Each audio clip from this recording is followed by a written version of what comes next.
haadha warraa sadan kunan barbaada. Maaliif jennaan ilaa amma wanti guddaan Mansuur Jamaalitti qabaana heerumsiisa hinta hujennoon qawwee dhugeeta nu sajjeessa nam haadha warraa sadan kunan barbaada. Maaliif jennaan ilaa amma wanti guddaan kan nu galuun dandeenye maayini waan sin biyya Indoneesiyaatti ati haadha manaa godhattee ji'a booda ji'a lamas booda haadha manaa biraan barbaadda taanaan isheetu fileesii fi dabare. Asitti garuu biyya keenyatti Itoophiyaa keessatti haadha manaan fuudha jechuu miti. Abaloo haadha manaa lammaffaa fuudha jettee gaafa mana keessatti taasoftu. Dubbiin baddeetti bakka abidda qabatteetti fudhattinna ani daddabalachuun hin barbaada. Dhugaa soof jennaan tokkoon barbaadu daddabaladhee akkuma sina jette immoo yaa'u mucaa horachuun barbaada. Yaa Mansuur pirezidaantiin ta'a boodatti pirezidaantiin immoo gaafa ta'u paalaasii guddaa keessa jiraata. Kanaaf jennaan laftis nu ga'a. Umar kinan qabu jechuudha. Inni ilma daddabaladha. Gariin isaa meeqa isa jedhu naasoof nu garuu. Otoo ijoollee meeqa horteessitu tola. Fakkeenyaaf amma namoonni tokko maatii isaaniif tokko faa gaafa ta'an tokko taanaanii tokkoffaa dafanii faa fuudhu. Lammaffaa immoo ijoollee baay'ee horachuu fedhullee sanyiin isaanii akka baay'atuuf sababa namni dhalli duraa tokko ta'ee hafee fi inni immoo dafii fuudhee yookiin lama sadii fuudhee illee akka ijoollee baay'ee horatu fedhu maatiin aadaadhaan jira kun Oromoo keessa kanaafan kana kaasa.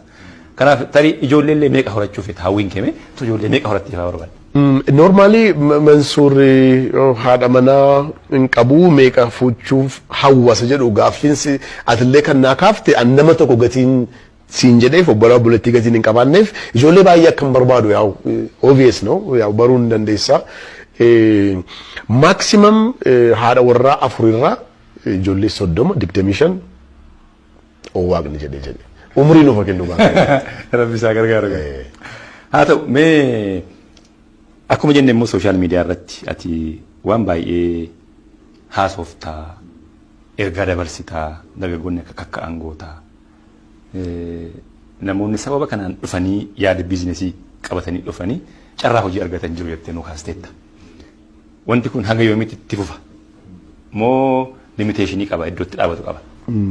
Dhugaa soof jennaan arras waajjira koo eessa akka ta'e illee inuma nima guyyaa roobii fi kamisaa aayidiyaa jaraa fidanii dhufu yooman investor irratti hin goonillee waan jarri itti dabaluu yookiin irrisuu qaban waa tokko ni taasaa mostly focus kanan godhu e-commerce irratti gatii ta'eef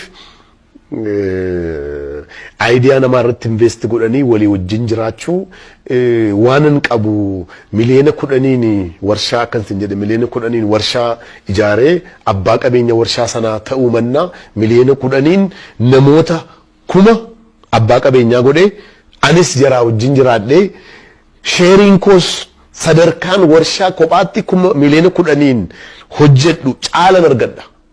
Kan silasiin jedhee biriit muraasaan kan hojjechaa jirru fuuldurattis dargaggoota sooressa dargaggoota Mansuuriin bira dhufnee isaa wajjin paartinarii taanee sooromne jedhanii borsi biras dhufanii sooromanii seenaa jira akka jirra haasa'an barbaada. Mansuur arra namoonni ijoollonni kun dargaggoodha 20-23 maximum 25 ijoollonni aayidiyaan itti fidanu sammuun jara baay'ee biriiliyeentiidha. Namni baay'een dhaggeeffatuuni isa rakkinni guddaani hangin akka gaariittiin yeroo kennee fi daqiiqaa 30 sa'aatii tokko kennee fi dhaggeeffadha. Wantichi gaarii taanaan tiimii jira tiimiin sun immoo laalaanii biizinasa jara aayidiyaa jara laala hin ta'a ta'ee aadaa biyyattii seera biyyattii wajjin maachiin godha taanaan yaa biizinasa invest goonee hojjinnaa jechuudha. Amma yoomiitti hin dhaabataasa jedhu tootaalii limitiin qabu hanqoo.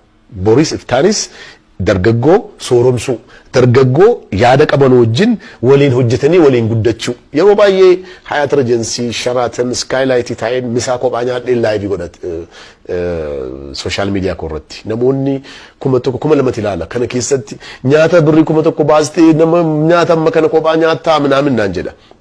Dhugaa sabab jennaan an sa'aatii sanatti Hyatt Regency dhaqee gaafa nyaadhu hojjettoota naa wajjin jiran hojjettoota hojii waggaa tokko ji'a ja'a waggaa lama hojii hin qabneef hojii kennee 40 ta'anii akka koo dhufaniis kaayilaayitii arra nyaachuu hin danda'anu malee sadarkaa jiraatiin dhaqanii shiroos ta'u ibsiis ta'u ruuziis ta'u maalis ta'u nyaataa jiru nama 40 wajjin nyaataa jira jechuudha kana kanan sammuun koo yeroo baay'ee